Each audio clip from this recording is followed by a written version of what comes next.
నమస్కారం మిత్రులారా, నా పేరు ది రైజింగ్ ఎంపైర్. ఈరోజు వీడియోకి స్వాగతం. ఈరోజు వీడియో వచ్చి ఒక అద్భుతమైన అందమైన ఒక మోటో బ్లాగ్ ప్లస్ ఒక టూరిజం వీడియో అనుకోవచ్చు. సో నేను ర్యాలీ అనే ఒక టెంపుల్ని గురించి చెప్తాను. ర్యాలీ అనే ఒక ఊరిలో ఒక ఆలయం ఉంది. సో ఆలయం టూర్ మొత్తం అంతా చెప్తాను, మీకు ఎక్స్ప్లెనేషన్ ఇస్తాను. సో ఎక్కడ ఏంటనే విషయాలు. సో ఇకపోతే మోటో బ్లాగ్ కూడా ఉంది, మోటార్ సైకిల్ రైడింగ్ ఉంటుంది. సో ఆ విషయాలు కూడా ఉంటాయి. సో చాలా సరదాగా ఉంటుంది, చాలా ఎక్కువ స్టఫ్ ఉంటుంది ఈ వీడియోలో యాక్చువల్లీ చెప్పాలంటే. సో నేను నా పర్సనల్ వర్క్ మీద వెళ్ళాను. సో అలా వెళ్తూనే ఇక్కడ మనకి చాలా స్టఫ్ దొరికింది యూట్యూబ్ ఛానల్లో చేయడానికి. సో ఇదంతా యూట్యూబ్లో పెట్టి మిమ్మల్ని అటెండ్ చేయబోతున్నాను అనుకుంటున్నాను. ఈ వీడియోస్ కూడా మీకు నచ్చుతుంది. ఈ వీడియోలో ఉన్న విషయాలు మీకు నాలెడ్జ్ అది చాలా ఉపయోగపడుతుందని అనుకుంటే మిత్ర ఈరోజు ఈ వీడియో స్టార్ట్ చేసేస్తున్నాను. అయితే మరి ఇంకా ఆలోచన చేయకూడదు, మరి ఇలాంటి గొప్ప వీడియోలు చేసినప్పుడు అయితే మరి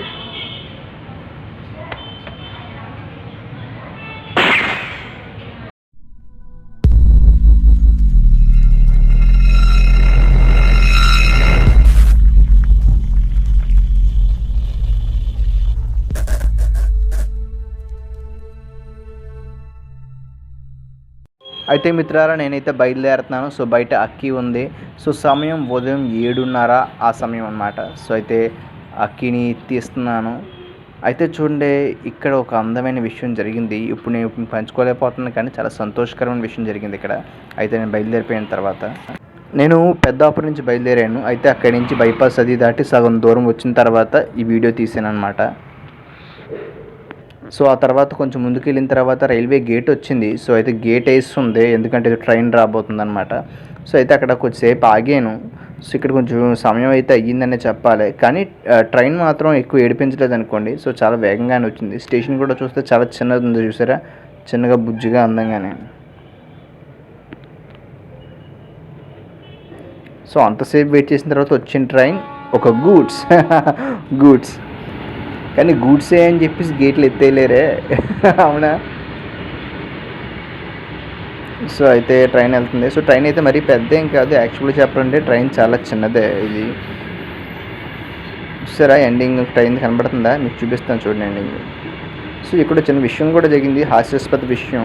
సో ట్రైన్ వెళ్ళిపోయిన తర్వాత గేట్స్ తీస్తారా అంటే గేట్ ఎత్తకుండా అలా మా వైపు చూశారు. మేము అంతా గేట్ ఎత్తట్లేదు, ఇంకో ట్రైన్ వస్తుందేమో అని చెప్పి కొంచెం డల్ అయిన తర్వాత కొద్దిసేపు ఆ మొహాలు అవి చూసి నవ్వుకుని అప్పుడు ఎత్తారు. మరి ప్రాంక్ చేద్దాం అనుకున్నారు ఇటు అర్థం లేదు ఆయన. అయితే మిత్రులారా, నేను రావులపాలెం అనే ఊరు వచ్చాను. సో వచ్చిన పని పూర్తయిపోయింది. సో అయితే అక్కిని తీసి బయలుదేరాం, ఒకటే ఆలస్యం అనమాట. సో ఇక్కడ ఫోన్ మాట్లాడాను. అయితే మిత్రులారా చూడండి, వచ్చిన పని అయిపోయిందని చెప్పాను. సో అయితే వస్తున్నప్పుడు వీడియో చేద్దాము అంటే నాకు సమయం లేదు, చాలా ఇంపార్టెంట్ పని మీద వచ్చాను. సో వీడియో చేసి యూట్యూబ్ సంబంధితంగా పని చేసేటటువంటి సమయం లేదు. సో వచ్చిన పని అయిపోయిన తర్వాత రిలాక్సింగ్గా చేసుకోవచ్చు అనుకున్నాను. సో అయిపోయింది. అయితే చూడండి, ఇక్కడ నేను నా గుండెలకి చెస్ట్ మౌంట్ కట్టుకున్నాను, అందులో ఫోన్ను పెట్టుకున్నాను, నేను బయలుదేరుతున్నాను. అయితే చూడండి, ఇప్పుడు నేను ఉన్న ప్లేస్ రావులపాలెం. సో ఇక్కడ నుండి నేను ర్యాలీ అనే ఊరు వెళ్తున్నాను. సో ర్యాలీ అనే ఊరిలో ఏముంది, ర్యాలీ అనే ఊరి దగ్గర విశేషం ఏముంది. సో అక్కడ చూడండి, ర్యాలీ అనే ఊరిలో ఒక గొప్ప గుడి ఉందట. ఆ గుడిలోని విష్ణువు లేకపోతే మోహిని అమ్మవారు ఉన్నారట ఆ గుడిలోని. సో మోహిని అవతారం ఉన్న ఏకైక గుడి స్వయంభుగా. సో ఆ గుడి గురించి ప్రత్యేకించి కొద్దిసేపట్లో స్పెషల్గా చెప్తాను. సో అయితే చూడండి, ఆ గుడి ఇక్కడే ఉందంట. సో సాధారణంగా నాకు విష్ణు అంటే చాలా ఇష్టం, అందులోని మోహిని అమ్మవారు అంటే ఇంకా చెప్పలేనంత అభిమానం. సో ఆవిడ వ్యక్తిత్వం కానీ ఆవిడ ప్రవర్తన కానీ ద బెస్ట్. ఆవిడ మాట్లాడుతుంటే కృష్ణుడు మాట్లాడినట్టు ఉంటుంది. సో అతనే కదా. సో చాలా యూనిక్గా అనిపిస్తారు అమ్మవారు నాకు. సో ఇక్కడ మన తూర్పుగోదావరిలోనే ఉన్నారు, ఇక్కడే ఉన్నారు స్వయంభూగా అని చెప్పేసి తెలిసింది. సో చాలాసార్లు వెళ్దాం అనుకున్నాను, అవ్వలేదు. సో మొత్తం మీద ఎంతకాలానికే అనుకోకుండా రావులపాలెం వచ్చాను. సో పక్కనే ర్యాలీ అన్నారు, 5-6 కిలోమీటర్లు పక్కనే ర్యాలీ. సో బోర్డు చూశాను, ఇలాగే ఇక్కడ దాకా వచ్చాం, మళ్ళీ ఎంత దూరం ఎప్పుడు వస్తామో ఏంటో కదా. పక్కన 5-6 కిలోమీటర్లో ర్యాలీ. సో వచ్చాం కదా, పని అయింది కదా, ఈ పని కూడా చూసుకెళ్ళిపోదాం అనుకున్నాను. సో చూసుకెళ్ళిపోదాం అనుకుని దూసుకెళ్ళిపోవడం మొదలుపెట్టాను అనమాట. భలే వచ్చింది కదా ప్రాస, అలా వచ్చేస్తుంటే ఒక్కోసారి. అయితే నేను అక్కిని తీసాను. సో ఇంకా వెళ్ళడం మొదలుపెట్టాను అనమాట. సో ర్యాలీ మోహిని అమ్మని చూడాలి. సో ఇప్పుడు అమ్మవారి దగ్గరికి ప్రయాణం అన్నమాట. తల్లిని చూడడానికి కొడుకు ప్రయాణం. సో ఎడం పక్క గుడి. సో దారిలో అన్నీ కూడా గుడిలే కనబడుతున్నాయి. కానీ చాలా ఆశ్చర్యకరమైన విషయం, తల్లిని చూడడానికి కొడుకు ప్రయాణం, కానీ తల్లి ఒక పురుషుడు, ఒక మగాడు. సో నిజంగా అయ్యప్ప గారు చాలా గొప్ప అయినటువంటి దేవుడు. అమ్మ నాన్న, నాన్నగారేమో కైలాసంలో కూర్చుని భార్యతో ఉంటుంటారు, ఆవిడ సొంత తల్లి కాదు. అమ్మేమో శంఖ చక్ర గదా పద్మాలు పెట్టుకుని పురుషుడిగా ఉంటూ ఇద్దరు భార్యలతో అమ్మ వైకుంఠంలో ఉంటారు. చాలా లెజెండరీ. సో రైట్ సైడ్ ఇంకో ఆలయం చెప్తున్నాను కదా, దారంతా కూడా ఆలయాలు దర్శనమిస్తూనే ఉన్నాయి ఈ మార్గంలోని. అందమైన చెట్లు, సో అలాగే ఉంది. సో రోడ్ కూడా చాలా బాగుంది. సో యాక్చువల్గా చెప్పాలంటే Dwarapudi to Mandapeta and Ravulapalem road, ఈ మధ్యలో రోడ్ అయితే మాత్రం చాలా దారుణంగా ఉంది. నిజం చెప్పాలంటే చాలా ఇబ్బంది పడ్డాను, చాలా సఫర్ అయ్యాననే చెప్పాలి. చాలా దారుణమైన రోడ్ అని చెప్పాలి. సో చాలా కేర్ఫుల్గా వెళ్ళాలి. సో లాంగ్ డిస్టెన్స్ అని చెప్పేసి విచ్చలవిడిగా ప్రయాణం చేసేస్తే మాత్రం ఇబ్బంది పడాలి. సో చాలా కేర్ఫుల్గా చూసుకుంటూ వెళ్ళండి, సరేనా? సో స్పెట్స్ కానీ హెల్మెట్ కానీ ఖచ్చితంగా ధరించండి, ఎందుకంటే చెప్తున్నాను విపరీతమైన డస్ట్ పడుతుంది. సో అవి ఉంటే చాలా మంచిది. రైట్ సైడ్ ఇంకో గుడి. నా జీవితంలో ఇప్పటి వరకు ఎంత పెద్ద ప్రయాణం అయితే మోటార్ సైకిల్ మీద సోలోగా నేను చేయలేదు. నేను నడుపుతూ ఎంత పెద్ద ప్రయాణం ఇదే. సో 150 కిలోమీటర్లు నడిపాను నేను ఈరోజు ప్రత్యేకించి. ఇప్పటివరకు ఇలా నడపలేదు లైఫ్లో, మొట్టమొదటిసారి ఇలా నడపడం. సో ఇంకెన్ని కిలోమీటర్లు నడుపుతానో లేదు నాకు తెలియదు, కానీ యాక్చువల్ చెప్పాలంటే ఇది పెద్ద లెజెండ్ అని అనుకుంటున్నాను. 150 కిలోమీటర్లు నేను నడిపాను. అవ్వా, నేను న్యూ రైడర్ని కదా, చాలా గొప్పగా అనిపిస్తుంది. కానీ ప్రయాణం చేస్తున్నంతసేపు చూసుకుంటానే ఉన్నాను కరెక్ట్గానే వెళ్తాం లేదా అని. సో ఇక్కడ ఇద్దరు యువకులు ఉన్నారు, వీళ్ళని అడిగాను ఇటు వెళ్ళాలి ర్యాలీకి అని. బ్రో ర్యాలీ గుడికి వెళ్ళాలి బ్రో, ర్యాలీ గుడి ఉంటుందంట కదా, ర్యాలీ విష్ణు. అయితే వాళ్ళు చెప్పారు తిన్నగా వెళ్తే సరిపోతుంది. సో ఎడపక్క ర్యాలీ అని దేవుడిది ర్యాలీ ఎక్కడ? ఇంకో చలివేంద్రం కూడా.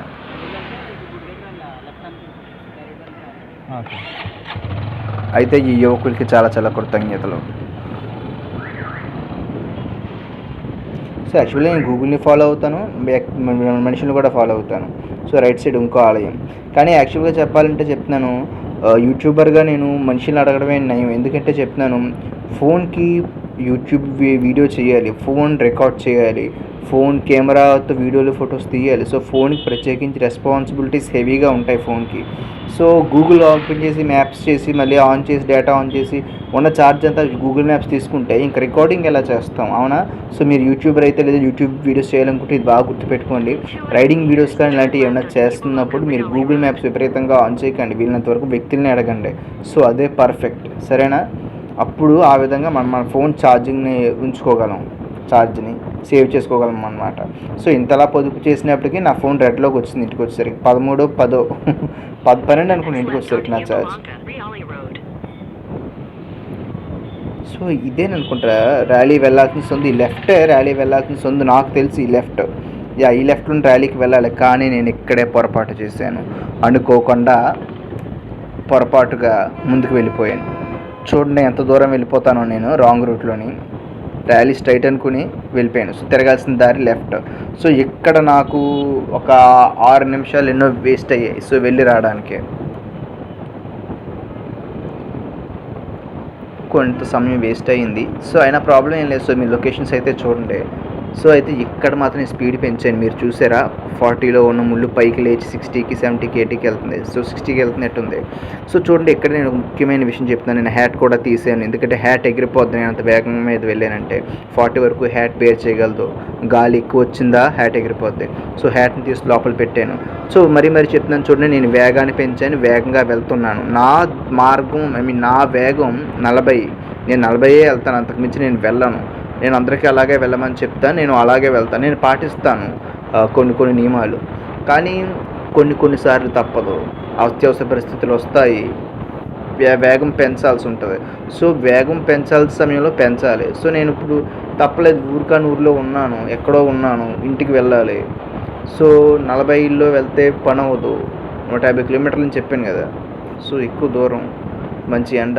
సో వెళ్ళాల్సిన పరిస్థితి కాబట్టి నేను వేగాన్ని పెంచుతున్నాను. సో అది చూసుకుని ఖాళీగా ఉన్న రహదారి కాబట్టి నేను వేగంగా వెళ్తున్నాను, మీరు గమనించే ఉండాలి. ఖాళీగా లేని ప్లేసుల్లో నేను విపరీతమైన వేగం పెంచి వెళ్ళట్లేదు. సో వేగం కూడా జాగ్రత్త పాటించి సందర్భానుచితంగా వెళ్తున్నాను. మీరు ఇది తీసుకోండి, సరేనా? వేగంగా వెళ్ళటం అంటే వేగంగా వెళ్ళటం కాదు, వేగాన్ని ఎప్పుడు వాడాలో అప్పుడే వాడాలి, అదే అందం. కానీ చెప్పాను కానీ రోడ్ బాగోలేదని. రోడ్ బాగోపోవడం నా బండికి కూడా చిన్న చిన్న దెబ్బలు తగిలాయి, రాళ్ళు అయ్యి పడడం అలాగనమాట. సో నాకు బాగా సందేహం వచ్చేసింది, తేడాగా వెళ్తున్నానా ఏంటని చెప్పేసి.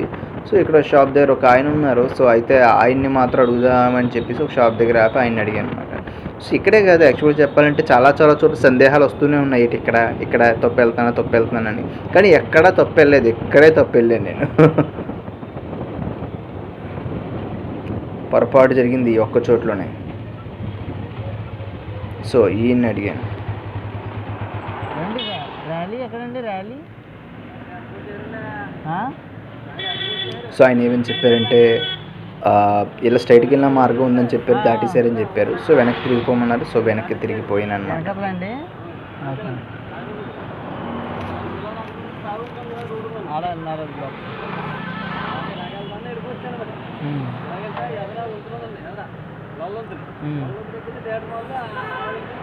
దూరం అండి ఇలాగా.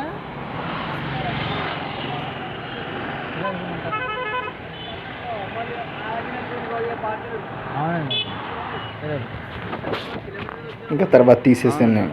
అయితే చూడండి, ర్యాలీ గుడికి వస్తే మొత్తం మీద వెనక్కి తిరిగి ఇదే ర్యాలీ గుడి ఎంట్రన్స్ అనమాట. చూసారు, అందమైన గుడి.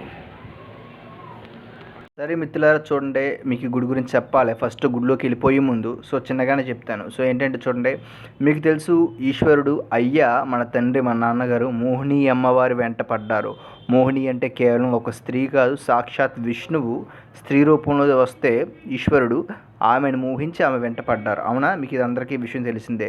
సో నాకు ఈ విషయం తెలుసు. సో అది వైకుంఠంలో జరిగింది. వైకుంఠంలో హరి స్త్రీగా మారి వైకుంఠంలో ఉంటే అప్పుడు హరుడు వెంట పరిగెట్టారు. సో ఇది తెలిసిన విషయం. సో అయితే అలా కొద్ది దూరం మోహిని గారు పరిగెట్టారు, ఆ తర్వాత వెంట అయ్యి పరిగెట్టారు. సో ఇద్దరికి ఇలా పరుగు జరిగింది. సో అయితే నేను ఆలయంలో ఉన్న బ్రాహ్మణుని అడిగాను, ఆయన్ని ఏమైనా చెప్తారా యూట్యూబ్ గురించి అని చెప్పి అడిగితే ఆయన చెప్పిన విషయం ఏంటంటే ఆ తర్వాత వాళ్ళు ఇద్దరూ పరుగెత్తుకుంటూ వచ్చిన చోటు ఈ ర్యాలీ. ఇక్కడికే వీళ్ళిద్దరూ పరిగెట్టుకుంటూ వచ్చారట. శివకేశవులు ఇద్దరు పరిగెట్టుకుంటా ఈ ర్యాలీ అనేటటువంటి ఈ చోటుకు వచ్చారట. ఈ చోటుకు వచ్చిన తర్వాత ఇక్కడ ఎదుర్కొంటా కొంచెం దూరం వచ్చిన తర్వాత హరి, శివ మహేశ్వర భగవానుడా, ఇదిగోండి నేనే పురుషుడైనటువంటి హరిని నేనే స్త్రీగా వచ్చానని చెప్పేసి ఆయనకి తెలియజేయడం కోసం అని చెప్పి ముందు విష్ణువుగా వెనక మోహిని అమ్మవారిగా దర్శనమిచ్చారట. సో అదే ఈ మోహిని అమ్మవారు ఉన్నటువంటి ఈ ఆలయం యొక్క విశిష్టత. సో ఎక్కడా లేని విధంగా మోహిని అమ్మవారు ఉన్న ఏకైక గుడి ఇది. సో ఇక్కడ విష్ణువు ఉంటారు. సో ముందు విష్ణువు ఉంటారు, వెనక మోహిని అమ్మవారు ఉంటారు. సో ఈ కథ జరిగినటువంటి విషయం. సో శివుడు విష్ణువు ఇద్దరు కలిసి వచ్చిన చోటు ఇది. సో విష్ణువు అక్కడికి వచ్చి సెలైపోయారట. ముందు విష్ణువుగా వెనక మోహిని అమ్మవారుగా సెలైపోయారు. సో ఆయన చూసి ఎదుర్కొంటా కొంచెం దూరంలోనే స్ట్రైట్గా శివాలయం ఉన్నదన్నమాట. సో అక్కడ శివుడు ఎవరైతే ఉన్నారో అయ్యా, సో ఆయన అక్కడ సెలైపోయారు. సో గుడికి స్ట్రైట్గా శివాలయం అనమాట. సో మోహిని అమ్మని శివుడు చూస్తున్నట్టుగా సో రెండు ఆలయాలు స్ట్రైట్గా ఉంటాయన్నమాట. సో ఇది నాకు అక్కడ ఉన్న బ్రాహ్మణుడు అర్చకుడు చెప్పారు. సో రెండు స్ట్రైట్గా ఉంటాయన్నమాట. శివాలయం ఎదుర్కొంటా మోహిని అమ్మవారు, విష్ణువు. సో ఇది అనమాట ఉన్న లైనింగ్ అనమాట. సో టోటల్గానే సో ఈ గుడిలో ఇప్పటికి కూడా గర్భాలయ దర్శనం ఉంది. గర్భాలయంలోకి నేను వెళ్ళాను కూడా. బయట బైక్ పార్కింగ్కి డబ్బులు ఏం పే చేయాల్సిన అవసరం లేదు, ఉచితమే. చూడండి, ఆ రైట్ సైడ్ ఉన్న గుమ్మమే నేను లోపలికి వచ్చాను. సో లోపలికి ఎంటర్ అయిన తర్వాత ఓ ప్రదక్షిణం చేశాను అనమాట. సో ప్రదక్షిణం కూడా మీకు ఒక లుక్ ఇవ్వడం కోసం అని చెప్పి చేశాను అనమాట. సో కేవలం నా కోసం చేసిందే కాదు, వీడియో కోసం కూడా చేశాను అనమాట. సో ఇది లెఫ్ట్ సైడ్ అయితే అన్నదాన సత్రం అని ఏదో పేరు ఉంది. సో అది సో ఇది గుడి షెడ్స్ అయ్యి వేశారు. గుడి అయితే యాక్చువల్గా చెప్పాలంటే ర్యాలీ ఉన్నటువంటి గుడి, మోహినమ్మవారు ఉన్న గుడి పెద్దదే, అమ్మవారిలాగే గుడి కూడా చాలా అందంగా ఉంది. సో స్ట్రైట్గా చూసారా ఒక డోర్ ఉంది. సో ఆ డోర్ చూసారా 3D లాగా ఉంది. చూసారా డోర్ భలే 3D ఎఫెక్ట్తో ఉంది. ఆ డోర్ అయితే నాకు చాలా అందంగా అనిపించింది. సో విశాలమైన ప్రదేశం అని చెప్పాలి. చాలా ఖాళీగా ప్రశాంతంగా పీస్ఫుల్గా ఉంది. చక్కటి పచ్చదనం అది కూడా చాలా అందంగా ఉంది. సో అయితే మీకు ఇప్పుడు నేను లెఫ్ట్ సైడ్ చూపించబోతున్నాను. సో లెఫ్ట్ సైడ్ చిన్న తలుపు ఉంది చూసారా, ఆ తలుపు అటు ఇటు జై విజయ్లా ఉన్నారు. సో చూసారా అక్కడ పచ్చదనం అది ఎంత బాగుందో, చాలా చాలా అందంగా ఉంది ఆ ప్లేస్ అయితే మాత్రం. చెట్లు అవిని చల్ల గాలి అది చాలా అందంగా ఉంది. ఇంకొచ్చేసేపు వీడియో తీద్దాం కానీ పిల్లలు ఇబ్బంది పడతారేమో అని చెప్పి తీయలేదు. సిగ్గుపడతారు కదా. అయితే ఇది లోపలికి అన్నమాట. సో రైట్ సైడ్ సత్యనారాయణ స్వామి వారు అమ్మవారు ఉన్నారు. సో గుడి అయితే కన్స్ట్రక్షన్ కూడా జరుగుతుంది ఏదో ప్రస్తుతం. తులసమ్మ లోపల శ్రీకృష్ణుల వారు ఒక చిత్రపటం అన్నమాట. ధ్వజస్తంభం. ఇక్కడ నేను లోపలికి వెళ్ళబోతున్నాను. సో అయితే 20 రూపీస్ అంట గర్భాలయ దర్శనానికి. గర్భాలయంలోకి వెళ్ళి దర్శనం చేసుకోవచ్చు. సో ఇది ఇక్కడ కుదురుతుంది. సో చిత్రపటం కూడా ఇచ్చారనమాట. సో ఇలా ఉంటారు లోపల స్వామివారు అయితే. రైట్ ముందుకేమో విష్ణువులా ఉంటారు, వెనకాతల అమ్మవారిలా ఉంటారు. అయితే మిత్రులారా చూడండి, గర్భాలయంలో ఉన్నటువంటి స్వామివారు అయితే చూడండి ఇలా ఉంటారు. సో అయితే ఆలయం అయితే ఖాళీగానే ఉంది. సో దర్శనం అయితే కూడా చాలా బాగా అయ్యింది. సో నన్ను పంతులు గారు లోపల తీసుకెళ్ళి ఒక దీపం వెలిగించి మొత్తం స్వామివారికి క్లియర్గా ఎక్స్ప్లెయిన్ చేశారు. సో నిజంగా చెప్తున్నాను, స్వామి స్వరూపం చాలా గొప్పగా ఉంది తెలుసా. చూడండి మీకు క్లారిటీగా చూపిస్తాను. సో ఇక్కడ మీకు విష్ణువు కనబడుతున్నారు అవునా. సో మొత్తం టోటల్ విగ్రహం అంటే శాలిగ్రామ శిల అంట.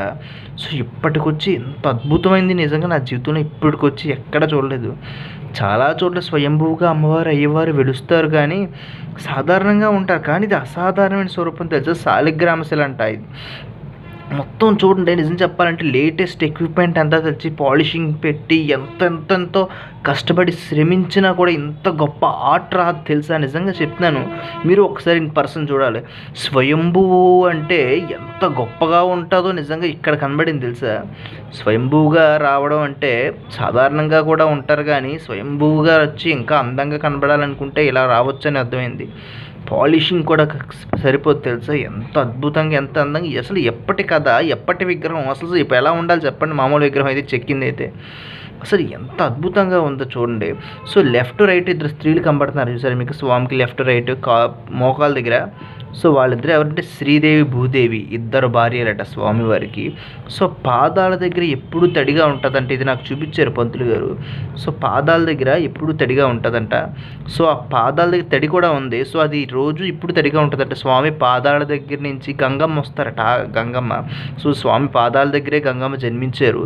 సో పాదాల దగ్గర గంగమ్మ వస్తారంట, చూపించారు. సో ఇకపోతే నిజం చెప్పాలంటే కేవలం స్వామివారిని పట్టుకుని మొత్తం అక్కడ ఉన్నటువంటి స్వామివారి యొక్క రూపం ఏదైతే ఉందో అక్కడ శ్రీదేవి భూదేవి అమ్మవారులు, ఆ కింద ఉన్నటువంటి ఆ పక్క ఉన్నటువంటి ఆ స్తంభాలు ఇవన్నీ టోటల్గా ఇదంతా చూసి అది ఏంటో తెలుసుకోవడానికి నిజం చెప్పాలంటే బోల్డ్ టైం పడుతుంది తెలుసా. ఒక 3-4 గంటల వీడియో అయిపోతుంది తెలుసా. సో అంత హెవీగా ఉన్నది యాక్చువల్ చెప్పాలంటే. సో మొత్తం విశ్వకర్మ గారు చేశారు. మరి విశ్వకర్మ గారు కూడా చేసి ఉంటారు, ఎందుకంటే ఆయనంతటా ఆయన వెలిసి అయిపోయారు కదా. సో విశ్వకర్మ గారు కూడా చెక్కిన విగ్రహం కాదు, ఆయనంతటా ఆయన అయిందే. ఎంత గొప్పగా ఉందంటే చూడండి. ఇకపోతే పైన చూడండి, పైన మీకు నేను చూపించలేకపోవచ్చు కానీ సో చూడండి తలపైన పాముల్లా ఉన్నాయి చూసారా కొంచెం. సో ఆ పైన చూడండి లెఫ్ట్ అంటే మీకు వేలు పెట్టి చూపిస్తాను చూడండి ఇక్కడ. సో గోల్డ్ ఉంది చూసారా, ఇక్కడ గోల్డ్ ఉంది చూసారా, ఆ గోల్డ్ పక్కన చిన్న రౌండ్గా ఉన్నాయి చూసారా. ఇవి ఆ రౌండ్లో ఉన్నటువంటి ఏమిటంటే చూడండి ఈ స్వామివారి యొక్క అవతారాలు అన్నమాట. దశావతారాలు మత్స్య కూర్మ వరాహ నరసింహ మొత్తం 10 దశావతారాలు పైన ఉన్నాయన్నమాట. సో మొత్తం దశావతారాలు 10. సో వాటితో స్వామివారు ముందు నుంచి ఎలా ఉన్నారు. సో వెనక్కి తీసుకెళ్ళి చూపించారు. వెనక్కి తీసుకెళ్ళి చూపించిన తర్వాత ఆశ్చర్యపోయాను. వెనకతల స్త్రీ, ముందు పురుషుడు, వెనకతల స్త్రీ. చక్కగా వెనకతల అందమైన అమ్మాయి, అందమైన పాదాలు, అందమైన చీర, కట్టుబొట్టు, ఎంతో చక్కని తల్లి. సో ముందు వెనకతల స్త్రీగా పూర్తిగా స్త్రీగా ఉన్నటువంటి మోహిని అమ్మ ముందు విష్ణువుగా మారి నేను మగాడిని చూపించారంటే ఇక్కడ చూడండి. జుట్టు కొప్పు చూసారా అమ్మవారు ఎంత అందంగా కట్టుకున్నారో. చాలా చక్కగా ఉన్నారు తల్లి. అయితే నా స్నేహితుడు నాకు విషయం చెప్పాడు, మిత్రమా అక్కడ అమ్మవారి గర్భాలయ దర్శనం ఉందో లేదు చూడు, అది ఉంటేనే వెళ్ళు మిత్రమా, గర్భాలయ దర్శనం ఉంటేనే వెళ్ళు అది ఇది అని చెప్పి నా మిత్రుడు నాకు చెప్పాడు. అలాగే మిత్రమా అన్నాను. అన్న తర్వాత నాతో ఇంకో మాట కూడా అన్నాడు, అమ్మవారి తొడ మీద పుట్టుమచ్చ ఉంటుంది, అది చూపిస్తారు మోహిని అమ్మదే, నువ్వు చూడు మిత్రమా అన్నాడు. నేను అన్నాను, నల్లగా ఉన్న శిల కదా, నల్లగా పుట్టుమచ్చ ఎలా కనబడుతుంది అని నేను అడిగాను. సో అక్కడే కొంచెం ఆశ్చర్యకరమైన విషయం కూడా జరిగింది, అది మీకు ఎక్స్ప్లెయిన్ చేస్తాను. సో నల్లగా ఉన్నటువంటి శరీరం పైన తెల్లగా మచ్చ ఉందన్నమాట తొడ మీద, అది పద్మిని జాతి స్త్రీ యొక్క లక్షణం అంటారు. సో టోటల్గా అయితే చాలా గొప్పగా దర్శనమైంది. లోపల చాలాసేపు దర్శనం చేసుకున్నాను. సో ఆయనతో కూడా మాట్లాడి నమస్కరించుకున్నాను. మొట్టమొదటిసారి మోహిని అమ్మవారిని చూడడం, ఎప్పటి నుంచి చూద్దాం అనుకుంటున్నాను. సో మొట్టమొదటిసారి అమ్మవారు ఇలాగ ఇప్పటికొచ్చి ఎక్కడ మోహిని అమ్మవారి స్వయంభూ లేరు, ఇదే ఏకైక ఆలయం మోహిని అమ్మ దర్శనమిచ్చే ఆలయం. చాలా గొప్పగా ఉంది కదా. అయితే ఇక్కడ వచ్చిన సంఘటన కూడా జరిగింది. సో నేను దర్శనం చేసుకున్న తర్వాత ఒక కుటుంబం వచ్చింది, కొత్తగా పెళ్లి జంట వీళ్ళంతానే. సో అయితే పంతులు గారు టికెట్ తీసుకున్నారంటే గర్భాలయంలో, కానీ పంతులు గారు అడిగారు. అడిగితే అక్కడ కుటుంబం ఏమన్నారంటే మేము లోకల్ అండి అన్నారు. అనగానే వాళ్ళని తీసుకెళ్లారు. సో మరి వాళ్ళకి లోపల గర్భాలయ దర్శనం చేశారా ఫ్రీగానే లేదో తెలియదు. సో లోకల్ వాళ్ళు గర్భాలయ దర్శనం ఫ్రీగా చేస్తారేమో, చేశారో లేదో నాకు తెలియదు. అయితే మరి మాటలైతే అలా వినపడ్డాయి, నాకు వినపడ్డాం. అయితే మిత్రులారా, ఈ ట్రిప్ ఇంకా పూర్తవలేదు, ఇంకా ట్రిప్ అయితే ఉంది. కాకపోతే ఇంకెంతటితో వీడియో ఆఫ్ చేసేస్తున్నాను, ఆల్రెడీ 20 minutes అయిపోయింది. సో నెక్స్ట్ వేరే ఎపిసోడ్ లాగా ఇంకో వీడియో లాంచ్ చేస్తాను, సరేనా? మిగతాది కంటిన్యూ చేద్దాం. ఉంటాను మిత్రులారా, జాగ్రత్త.